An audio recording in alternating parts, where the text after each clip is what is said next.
The transition from fetal to postnatal life involves significant changes in the respiratory system. During fetal development, the lungs are non-functional for gas exchange, as the placenta performs this role.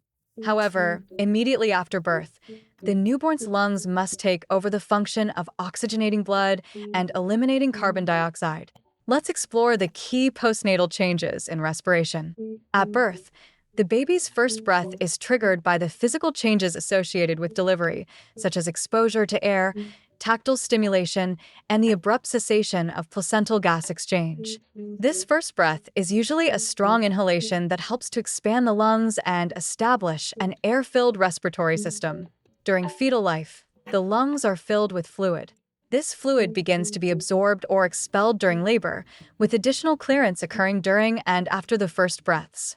The crying that often accompanies the first breaths helps drive fluid out of the alveoli and into the interstitial tissue, from where it is absorbed by the lymphatic system and blood vessels. The first breaths expand the alveoli, which are the tiny air sacs in the lungs where gas exchange occurs. Surfactant, a substance produced by the fetal lungs starting around the 24th week of gestation, plays a crucial role in reducing surface tension within the alveoli, preventing their collapse during exhalation and aiding in their expansion during inhalation. With the alveoli expanded, a small volume of air remains in the lungs after exhalation, known as the functional residual capacity. This ensures that the alveoli stay partially inflated and ready for the next breath, which is crucial for continuous gas exchange. In the fetus, the lungs are not used for gas exchange, so pulmonary vascular resistance, PVR, is high and blood flow to the lungs is minimal. After birth, the lungs expand, and the increase in oxygen in the alveoli causes the pulmonary vessels to dilate, significantly reducing PVR. This allows a greater volume of blood to flow from the right ventricle into the pulmonary arteries and then through the lungs, where it is oxygenated before being returned to the left side of the heart. Once the alveoli are expanded and filled with air, oxygen diffuses from the alveoli into the pulmonary capillaries, while carbon dioxide diffuses from the blood into the alveoli to be exhaled. This marks the beginning of effective pulmonary gas exchange. The newborn rapidly establishes a regular breathing pattern to maintain oxygen levels and remove carbon dioxide.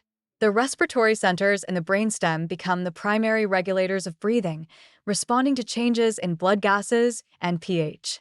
The increase in blood flow to the lungs raises the pressure in the left atrium, which helps close the foramen ovale, a fetal shunt between the right and left atria.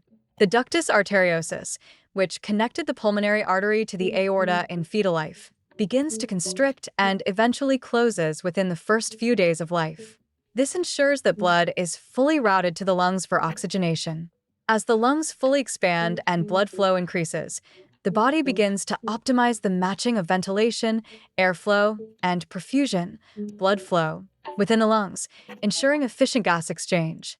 The central nervous system rapidly adapts to control breathing, with the medulla and pons coordinating the rate and depth of respiration based on sensory input regarding oxygen and carbon dioxide levels. The newborn's metabolic rate increases significantly after birth, especially with the need to generate heat and maintain body temperature in a cooler external environment.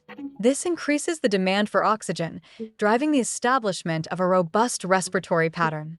The need to generate heat in the newborn triggers brown fat metabolism, which also influences respiratory rate and oxygen consumption. Postnatal changes in respiration are critical for the newborn's survival. The transition involves the initiation of breathing, the clearing of lung fluid, the expansion of the alveoli, and the establishment of regular, effective gas exchange in the lungs.